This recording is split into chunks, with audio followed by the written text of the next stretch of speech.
I would like just to introduce the final session today with a sweet lady who could make it on time. We're going to thank Zainab Alamin, who is the VP of National Digital Transformation at Microsoft Saudi. She just made it on time. Thank you for being with us today, away from your busy schedule. She has a deep experience in management, digital services, covering the support of healthcare transformation, business consultancy, capability building, and supporting SMEs across public and private sector as well. She has been focusing on leveraging AI, Gen AI, and all of the amazing product of Microsoft, driving innovation and creating positive impact. She's going to take us through the digital transformation from Microsoft lens. We're going to end the day with a very sweet lady. Please, on stage, welcome Zainab. أهلاً وسهلاً فيكي. تفضلي. Thank you so much. Thank you. يعطيك العافية. Assalamu alaikum, everyone. It's really nice to be here with all of you. Let me first start by asking the question, how many of you know that the Crown Plaza is this Crown Plaza and not the other one? I see a show of hands. Yeah, because we always go to the Crown Plaza at the digital city. That's by default. I mean, our brain are just, focused there. Coming to this area, it's very interesting. I almost grew up in this area. My school, high school, mid school, and the beginning school was here, Madars al-Abna, which is part of the Ministry of Defense ecosystem. So it's nice being here, and thank you for your time at the end of the day.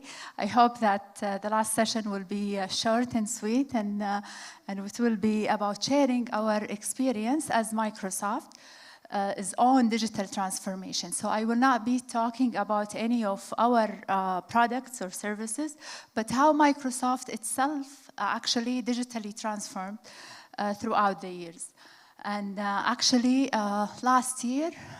this year, Microsoft celebrated its 50th anniversary. So when we talk about legacy or Microsoft comes in between old and new and the future. So the experience is really worth sharing. And as you know, the mission started as putting a PC on every home and in every organization, and it was transformed into empowering every person and every organization on the planet to achieve more.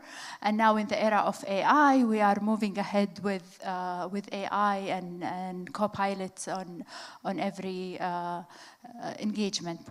Our own Microsoft IT journey spans the different ages, if you will, or different eras. The first era, which is the IT classic on-prem era, which where everything is on-prem and nothing, cloud was not there.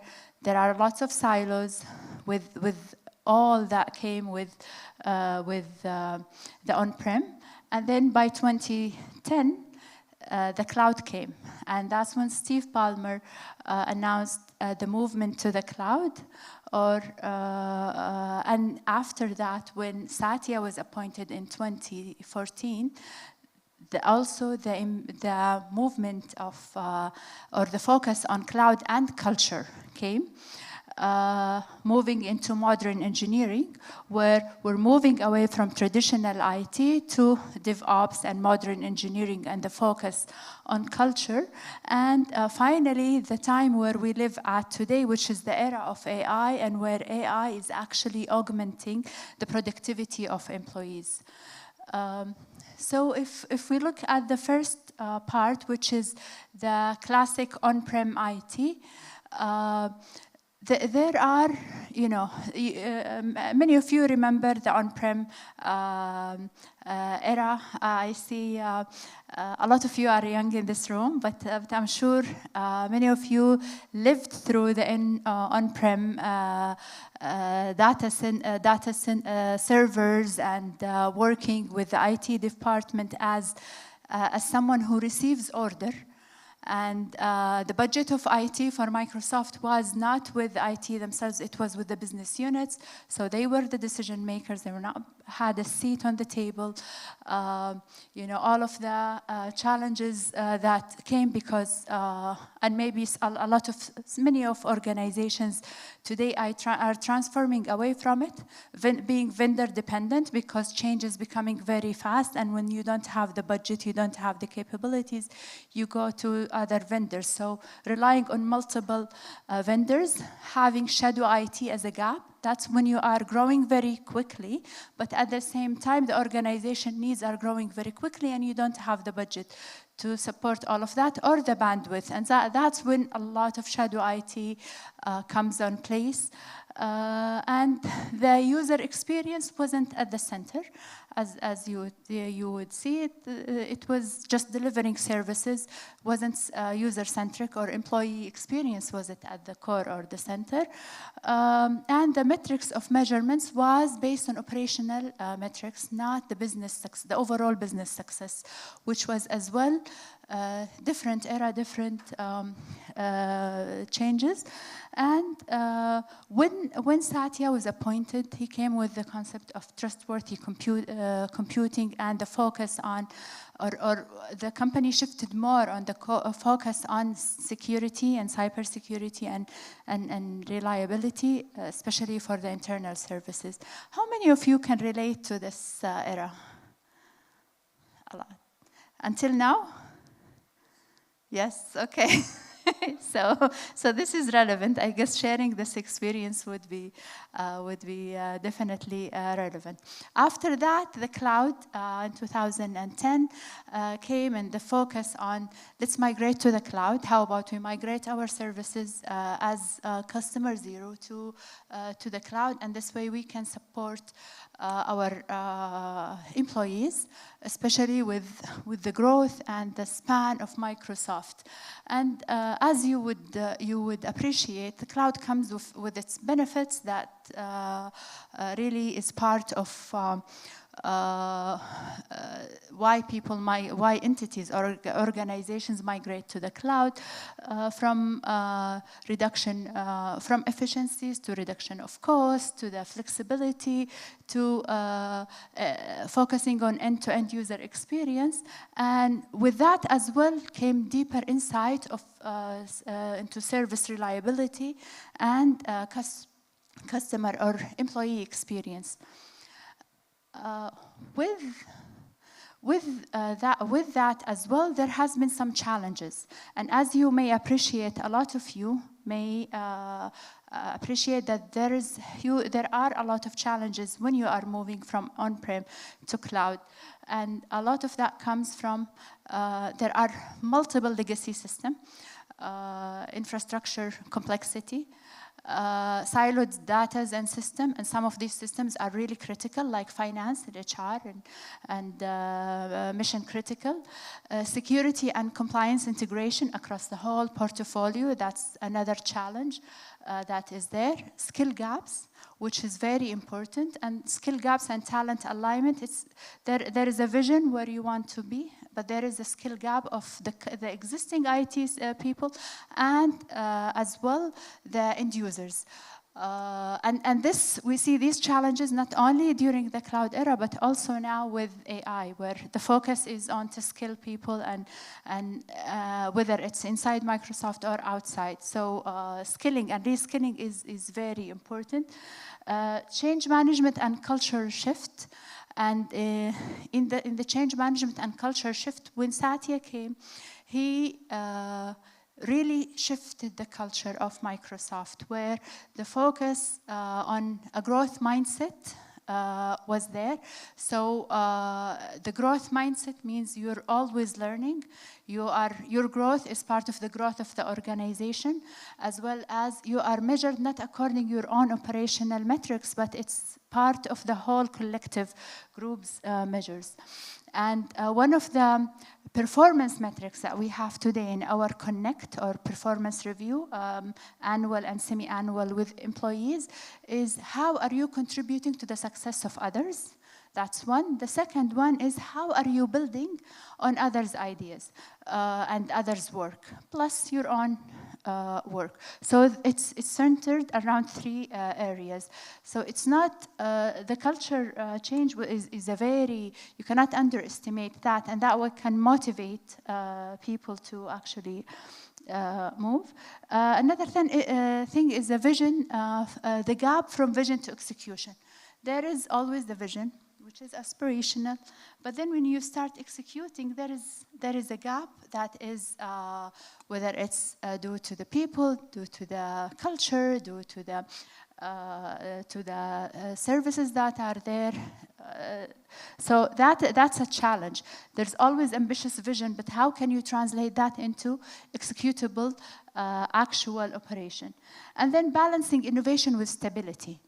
That's another challenge. When you're moving from or when you are innovating, you're adapting something new, there is always a challenge of how can you balance that innovation with stability. You cannot introduce a new system every day, and you cannot introduce a new change in operation every day or every 6 months. It's very, how can you maintain stability while you're actually innovating and adapting to the adapting to innovative technologies. So Satya truly emphasized on growth mindset, and growth mindset, when it comes, it's really at the core of the culture, and it empowers people. So for us, growth is we should always be learning about something new. We should be always, no one should have the learn-it-all attitude. I know it all. You go and find out. We should try new things. We should work with new team.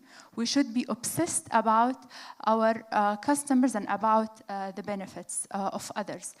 And we continue to see that actually impacting Microsoft. So part of that growth mindset, of course, when you're shifting from to the cloud and shifting to engineering and DevOps, there is a gap between existing roles, developers, tester, IT program manager, and the roles that allow you to innovate and move, and where your vision has set it. For example, cloud lead, cloud architecture. And the way that Microsoft did it is that it recruited for new roles, but as well put those people with new skills with older teams so they can learn from each other. And they got motivated by the growth mindset. They're not measured by their own performance. They are measured of how they are contributing to others and how they are supporting each other's success. And that actually made a huge difference in the culture and in the growth of the IT people as well, and the growth of Microsoft IT digital itself. So the modern engineering era is focusing on three principles. One is vision-led. So you have to work on, we were working on things not as operational, but where is the end state? And that requires you to look at what are your priorities, where are this from the vision, and what are the things that you need to stop doing, what are the things that you need to stop investing in, and where you need to actually move. And that may cause some painful decisions, but then there is a vision behind it and direction. So leading with primary vision driver for digital transformation is very important. And being user-centric is very important. So it's not IT team designing in their own silos, but putting the employees at the center. And the new concept, which is customer zero. Microsoft as a customer zero. So in order for us to develop products for others, we need to try it on ourselves. And we call it our dog food. I don't like the concept, but that's how Microsoft calls it. So eating our own dog food. We say you eat your own food before you feed it to your guests, but it's different cultures, I guess. So whenever there is dog food, you download it. It's a new app. We try it first before it goes to public. But as well, that's for us to try and test, but also learning and working very closely between IT, internal IT, and the engineering team, and the business users in order to learn from that. And of course, there are some other engineering principles for those, which is IT as an engineering, where you're looking at agile DevOps, not an IT organizations, and how you can manage the shadow IT. Shadow IT is there, it's gonna be there to stay. It's not, the response of most of IT organizations is that we don't want shadow IT, we're not allowing external systems. The question is, how can you control it and manage it? And now it's not you prevent it, it's how you can manage it through the cloud, and then everything is measured by OKRs or by business-led metrics and not operational metrics. So that's an example of an app, internal app, which is My Hub for employees. My Hub has serves employees to know about or apply for vacations. It's more like an HR tool, check for rooms availability, check their stocks and where they are, and different things. And that app has been evolved to create Microsoft Viva, which is a product that is sold to customer. But the idea is that when you treat Microsoft as a customer zero, some of the internal products, internal systems that is used can grow into something that can benefit the customers. Another important thing is there has been really close partnership between the IT team or the digital capabilities team through IT to build those digital capabilities for internal IT and HR to ensure the culture and a strong culture is embedded, and the experience is actually reflected in internal IT systems and the facility team who control the physical spaces. We believe that these partnership with the three different departments or three different areas actually makes our digital transformation much, much easier and centered around employees. As Microsoft as a customer zero, we are surrounded around some priorities. The most important priority is security, cybersecurity, where we are prioritizing security above all. The foundations of delivering the highest standards of quality. AI, of course, we are in the era of AI, so innovating across all areas, whether it's in network and user services and corporate services using AI, and through key enablers, which is AI-ready data. So the data, which is siloed data, our IT team are trying to make sure that it's available, it's accurate, with high quality. Customer zero concept, maybe I shared it, IT to IT engagement. Engaging with some customers to share our experience, our IT team with some customers to share our internal experience, and then people and culture as well, which is very important. And security, we cannot underestimate the importance of security. And as you would know, today digital war is more, or digital weapons are more. Are there. With technology, there is always a threat. So that's why there is digital sovereignty and digital security is very important and prioritized above all internally, but also we share the three principles of Microsoft Secure Future Initiative. The Microsoft Secure Future Initiative has been launched last year and focused on three areas. And in the Microsoft Secure Initiative, we share our experience with the world, our internal Microsoft experience when it comes to cybersecurity, defense, and threat around three areas. Secure by design. So when you design anything, the first security comes first. So it's designed around security. Secure by default. So security is enabled. All of our security operations are enabled by default. Doesn't require extra effort. And secure operations. So all of the security controls are and monitors are continuously there to monitor and improve and ensure that there are no current threats. And updated. So when it comes to the foundations and the standards of high quality, this is the landscape of Microsoft. That's how big our organization is. More than 200,000 employees, around 108 countries. More than 105,000 vendors that are serving us, more than 600 facilities globally, and the AV supported rooms, more than 14,000 AV rooms. So this gives you the scale of what the digital IT are looking at when they are transforming, and of course there are some numbers of how many business users are using each of those products, but the global landscape is huge, and it's all managed by the centralized Microsoft digital IT.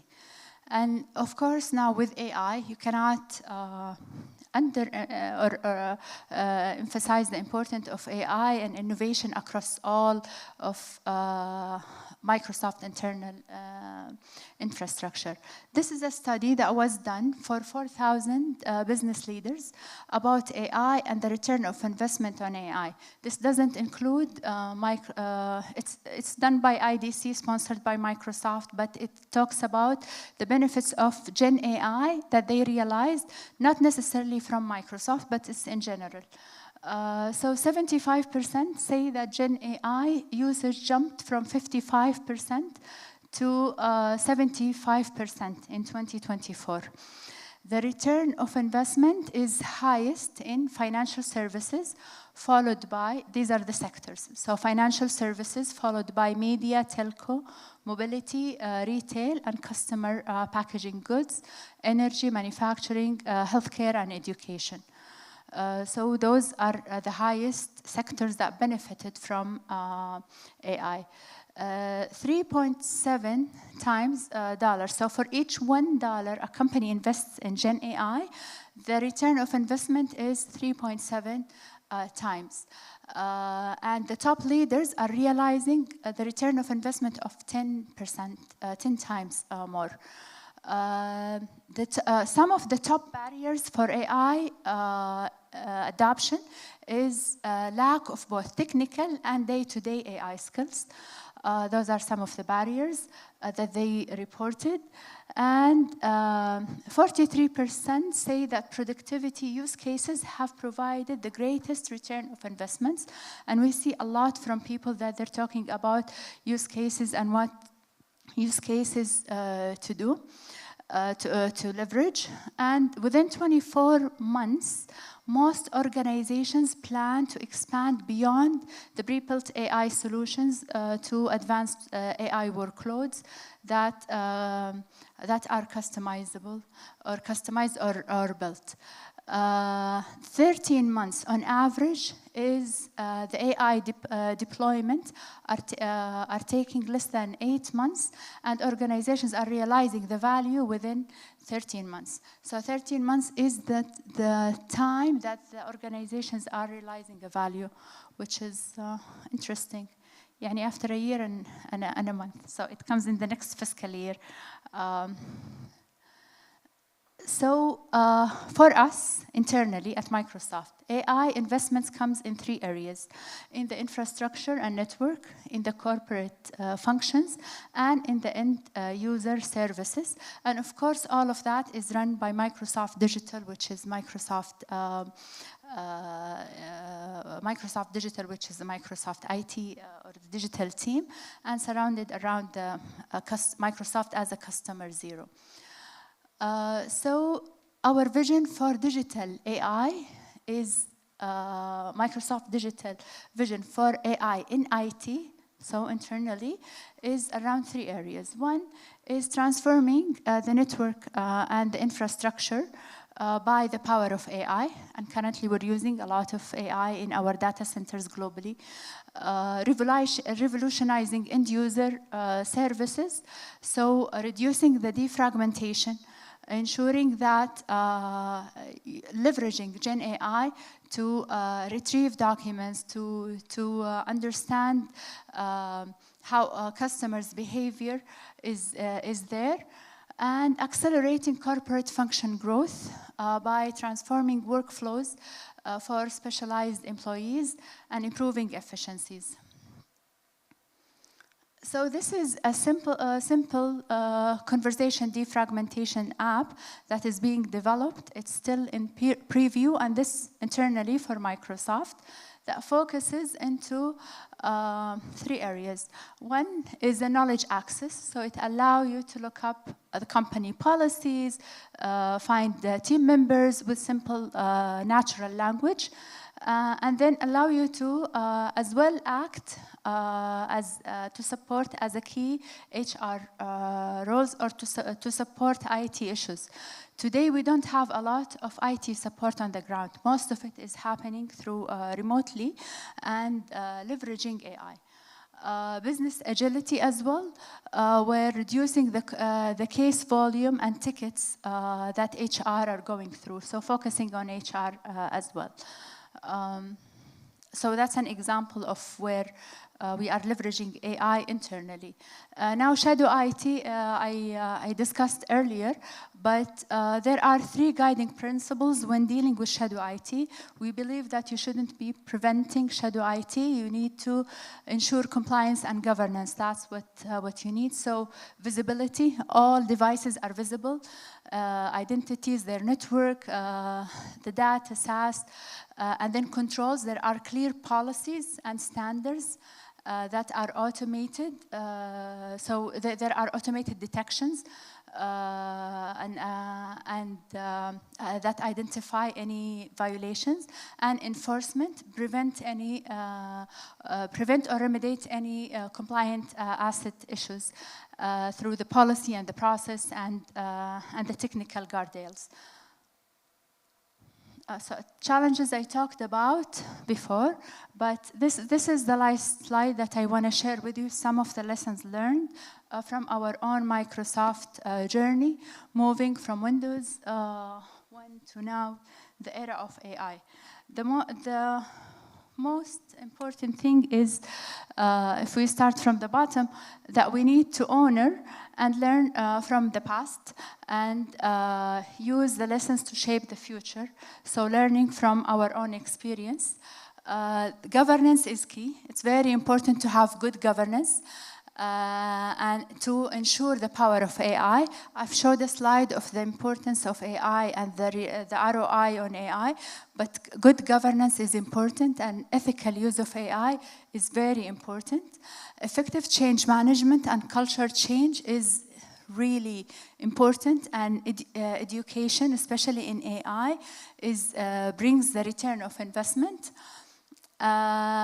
For implementing any AI transformational project, start with the most painful issue. So start with the thing that is the most painful for your organization and what can bring value by transforming it through AI. Thinking about all of the roles that you have and what are the future roles that you want in order to support you to transform is very important. To modernize IT. So revisiting your IT org, your IT roles is part of that digital transformation. Strong partnership and a strong collaboration between IT, HR, and facility is very important for employee engagement and employee experience, and for that transformational effect to take part. And a strong culture is very important and predict your IT team. So there has to be some incentives for the teams to work together. And that is part of the culture. And it doesn't come from the IT team by themselves alone. It has to come from the top, and it's part of the culture.